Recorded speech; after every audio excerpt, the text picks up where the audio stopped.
Tokyo Olympic में दिए जाने वाले gold, silver and bronze medals भी कुछ खास तरीके से बनाए गए हैं। कैसे, मैं आपको बताता हूं। एक्चुअली इसके लिए 2017 से ही एक कैंपेन चलाया गया, जिसमें वहां के लोगों को यह रिक्वेस्ट की गई कि अगर आपके पास पुराने इलेक्ट्रॉनिक गैजेट्स जैसे कि लैपटॉप, स्मार्टफोन्स हैं तो आप उन्हें डोनेट कर दीजिए। लोगों ने इसमें बढ़ चढ़ के हिस्सा लिया, जिससे 78,000 टन यानी कि लगभग 63 लाख से भी ज्यादा लैपटॉप्स एंड स्मार्टफोन्स इकट्ठे किए गए। फिर उसमें से मेटल्स को निकाला गया और उन्हें रिसाइकिल किया गया और उसके बाद इन मेडल्स को बनाया गया। इस प्रोजेक्ट को टोक्यो 2020 मेडल प्रोजेक्ट का नाम दिया गया था। कोलार गोल्ड फील्ड यानी कि KGF, जहां से सोना निकाला जाता है।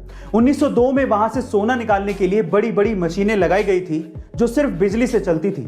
लेकिन प्रॉब्लम यह थी कि 1902 में इंडिया में कहीं भी बिजली का उत्पादन होता ही नहीं था। तब पहली बार इंडिया में हाइड्रो पावर प्लांट लगाया गया था, जिसका नाम था Kaveri electric power plant.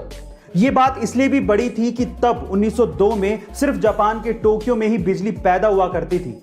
Guys, KGF को सप्लाई करने के लिए जो पावर प्लांट लगाया गया था, उससे बिजली इतनी ज्यादा पैदा हुई कि आसपास के शहरों में भी बिजली सप्लाई की गई। तब बेंगलोर इंडिया का पहला ऐसा सिटी बना जहां पर बिजली पहुंची थी। जापान के टोक्यो में समुद्री तूफान की वजह से और भारी बारिश की वजह से बाढ़ का खतरा बना रहता है। 2006 के पहले तक तो बाढ़ की वजह से जापान के टोक्यो को काफी जानमाल का नुकसान होता आया था, लेकिन 2006 में टोक्यो ने अंडरग्राउंड बहुत बड़े बड़े चैम्बर्स बनवाए, जिनकी डायमीटर 30 मीटर तक थी और जिनकी डीपनेस 70 मीटर तक थी।